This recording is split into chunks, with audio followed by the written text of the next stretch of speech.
Okay, so let us say you have a voltage source, DC voltage source, an internal resistance, and a load connected here like this. So we'll call this as E, I'll call this as R. The voltage across the load is VL. Okay, load itself is RL. So as soon as I connect this, current will start flowing. I'll call this as I or IL if you wish. Okay. Now let us write an equation for this using KVL. E, yes, minus IL into R, yes, minus IL into RL is equal to 0. I'm going to put it this way: IL into R minus this RL into IL is nothing but VL, which is equal to 0. So E. So now if I adjust this in a manipulate this equation, I'll get something like VL is equal to minus R into IL plus E. Is this equation clear to all? Just a manipulation of this equation. Okay? Yes, sir. Is this okay? Yes, sir. Yes, sir. Okay. Now, do you see some interesting things over here? This looks like, or is in fact,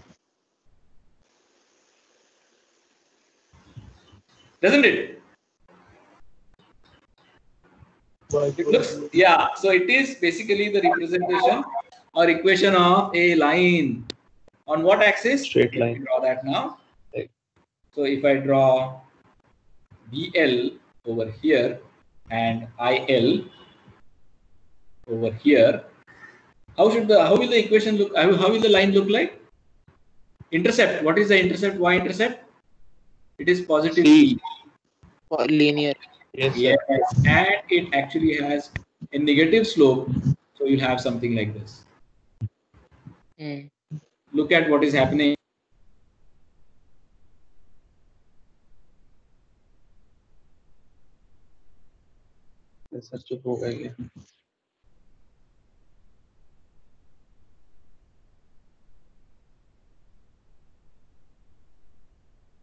Is changing, is going down. Ideally, it should have stayed constant. Who is the culprit?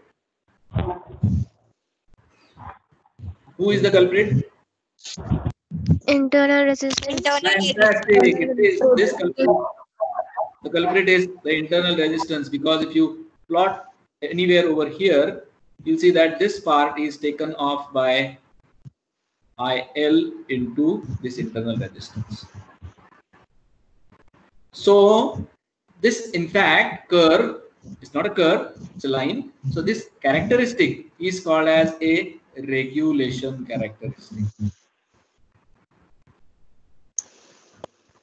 Now why it is called as regulation characteristics? Because we want the output voltage to be fixed, regulated, but in spite, because of the internal resistance, this problem is happening. Okay, one thing. So what should be the ideal resistance? Okay, so looking at this particular characteristic, I can find out what is the quality of the power supply. This is the power supply. So I can find out what is the quality of the power supply. Say for example, if I am having another power supply here, and if I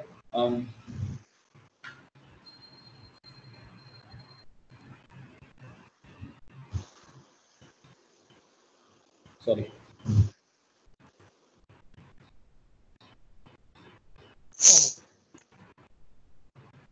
And if I plot the characteristics, okay, of this power supply, say the characteristics are like this, the green line. While looking at the characteristics, can you conclude about the quality of the power supply? Which is better? Let us call this as A, and let us call this as B. Which one is better? A. Definitely A is better. So why do we plot these characteristics? Why do we plot these characteristics, regulation characteristics? Because with that, with the help of those characteristics, we will be able to find out what is the what is the quality of the power supply. We are going to see more in more details later on, probably in higher classes. But for the time being, please remember. Okay, so what is happening here is now, okay, this is the non-idealities behavior that we are talking about. Now let us go to the main thing.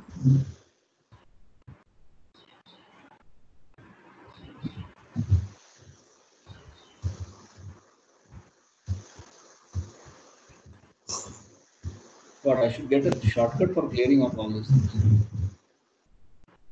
Save quite a lot of time.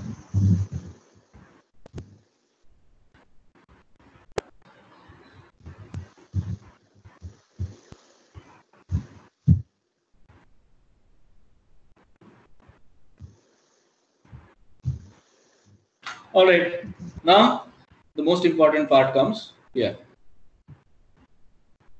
Say we have a 10 volt power supply here. Now I'm going to represent it like this. I connect a resistor over here, a resistor, another resistor over here. What is this voltage? If this is 5K and this is 5 kilo ohms, can you find out what is the voltage here? What is the equation that we are going to use here? Yes, it's the voltage divider equation. What is that voltage divider equation? So I simply can use this 10 into the resistance over here, that is 5 kilo ohms divided by 5 kilo ohms plus 5 kilo ohms. How much is that? How much is the output voltage? 5 volts. 5. 5 volts. Five. Fantastic. Good. Five. Good. Good. So somebody wants you to design a potential divider like this. This is called as a potential divider. And say you want to have 5 volts over here, and you naively do it something like this. You will get 5 volts here, but now mark my words very carefully. As soon as I connect a load, and unfortunately, if the load resistance is also 5 kilo ohms, will the value be still 5 volts? This is the question. Will the value be still 5 volts? Yes or no?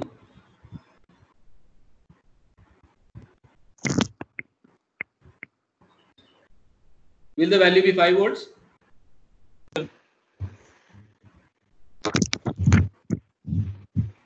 Yes? Try calculating this now. So we have a change here. Look at this. This resistance is coming in parallel with this resistance. So its effective resistance will be different. And I get another equation which says, now this is 5 kilo ohms in parallel with 5 kilo ohms divided by 5 kilo ohms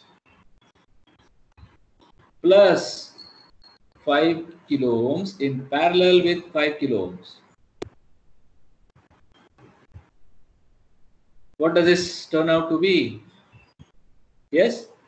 5K, 5K. Please remember, whenever we have equal resistors in parallel, the effective resistance is half of that original value, right? So this is 2.5 kilo ohms and this is 5K plus 2.5, that is. So now what is the output voltage? 3.33. Yes, it is 3.33 whatever volts. Yes, sir. 3.33. Agreed? All of you Yes, agree? sir. Yes. So your design has failed. You wanted 5 volts, but now you are getting 3.33 volts. This is a total failure. So a simple, very simple circuit like this can put you in trouble. Okay? Okay. Yes. So how to remedy this problem? How to solve this problem if I don't want this to happen? What I can do is, instead of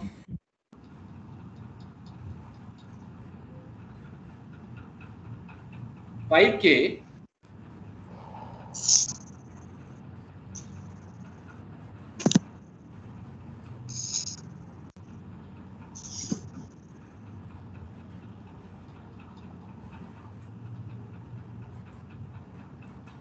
now try 100 ohms here, 100 ohms here. Your load remains same, obviously. So now find out what is the voltage with these new values. So V out will be 10 multiplied by, yes, 500. 100 ohms in parallel with 5 kilo ohms divided by, 100 in parallel 5 yes, divided by 100, ohms 100 plus 5, plus 100 again into this 5.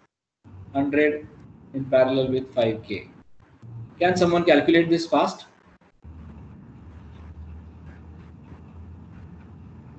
Do it.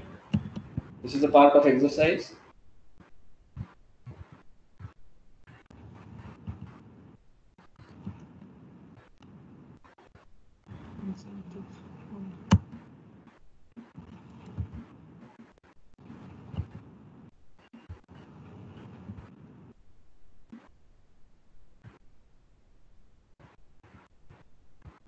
Come on.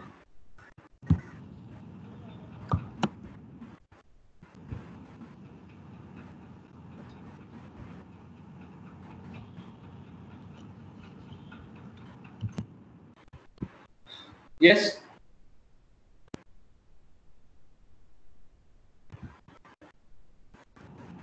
How do you calculate the parallel resistance? Effective resistance of parallel values, parallel resistors? 49.54. So, are you telling me? Are you Sir, telling me the the voltage. V naught, sir.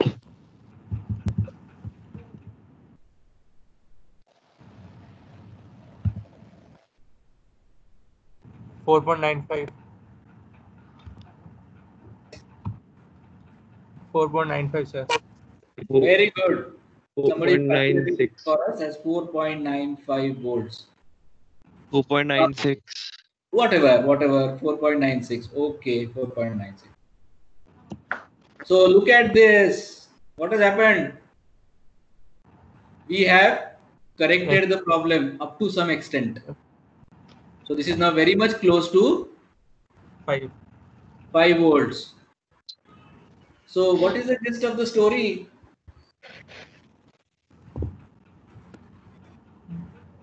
The gist of the story is as follows.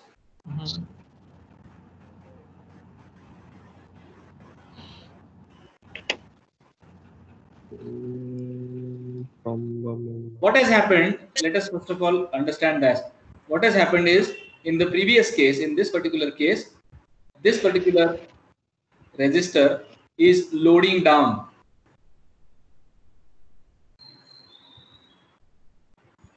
Is loading down this network, output of this network. This is called as the loading effect. And it happens when, let us call this current as I. I know there will be a small current flowing here inside called as I1. Now the thumb rule says that if I1 is way too less than I, if I1 is very much less than I, then loading is not significant.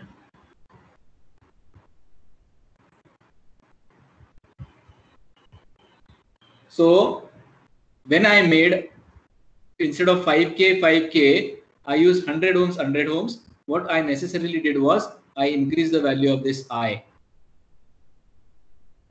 Okay, as compared to this I1, and that is why it solved the problem of loading down. This is the thumb rule. Okay.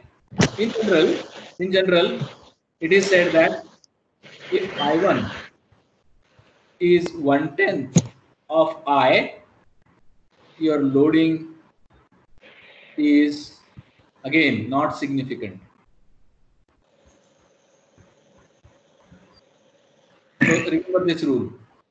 Rather than this, you remember this rule. I1 should be 1/10 of I, and then only you will be able to minimize the loading effect. Please remember, you cannot eliminate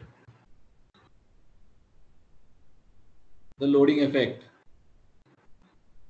Remember, you cannot eliminate the loading effect, because otherwise the value of the current, the value of these resistors would be required to be 0, and in fact it would be a short circuit. So it cannot be eliminated. It can only be reduced or minimized. And Yes, sir. in order to understand, in order to make it the effect minimum, I must make sure that this relationship is followed. Have all of you understood this? Yes, sir. Okay. Yes, sir. Now another way of looking at it is like this. Let me clear this off.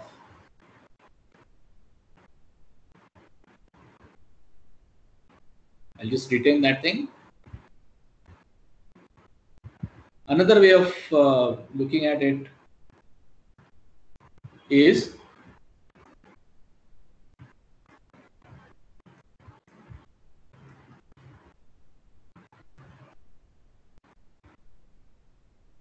okay, here it was 100 ohms, here it was 100 ohms. So now you remove this and look into this network and find out its output resistance. How do you find the output resistance of such a thing? How do you find out the output resistance? Basically, what is the output resistance first of all? Just like the output resistance in case of the voltage source. Okay, so we'll be having some kind of output resistance over here.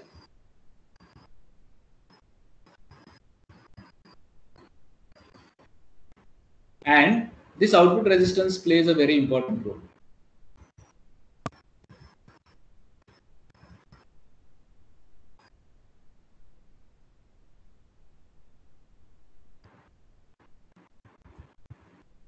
So if I remove this, okay, how do I find out the output resistance? How do I find out the output resistance? It can very simply be done like this. So see, your circuit is like this. This is 10 volts, and you are supposed to find out the resistance over here. This is R1, this is R2. So what you simply do is you remove this.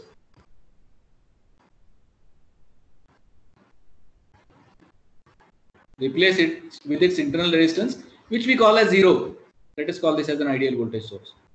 So it will be R1, R2. Now, can you tell me what is the resistance looking into these terminals? Yes.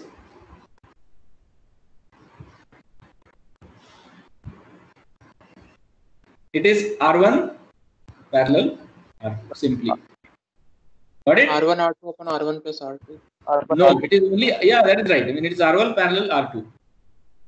This is how you find out the output resistance. Now, if you find out the output resistance of this network, how much it comes out to be? 100 ohms in parallel with 100 ohms. So that is 50 ohms. 50 ohms. 50 ohms. 50 ohms. Compare it with the load resistance, 5 kilo ohms. Do you see anything here? Okay, initially, for the very first example, where it was getting loaded, this was 5K, and R1 was 5K, R2 was 5K. So what was the effective resistance or the output resistance? It was 2.5, and the load was. So do you see what is happening? Can you deduce something from this? If the output resistance is comparable to the load resistance, then what will happen? Sir वो गिर Loading जाता है, effect- मतलब उसका load loading effect हो जाएगा, loading अच्छे से नहीं, बट लोडिंग सही नहीं होता. if my output resistance Is is 110. way too less than the load resistance, then Loading is successful. loading is not significant. ये बात आपको ध्यान में रखनी है हमेशा के लिए, हमेशा के लिए. Have you understood the concept of loading effect? Yes, sir. Yes, sir. Sure. Yes, sir. So this is one of the most notorious kind of effect which is seen everywhere, and people really don't have any clue as to what is happening. So that is the reason why I have concentrated more on, spend more time on this particular loading effect. Okay. So in terms of the input impedance RO, or the output impedance, and RL, how do you write it this way? So that there will be, so RO has to be very much less as compared to RL. In fact, many times it is taken that RO should be 100 times less than RL. This is one very important design thumb rule. Of course, we are not going to design at this point of time, but please remember this very carefully. This is very, very important. ठीक है? Yes, sir. Yes. Yes, sir. All right. So there is one small thing which is remaining for today, and that is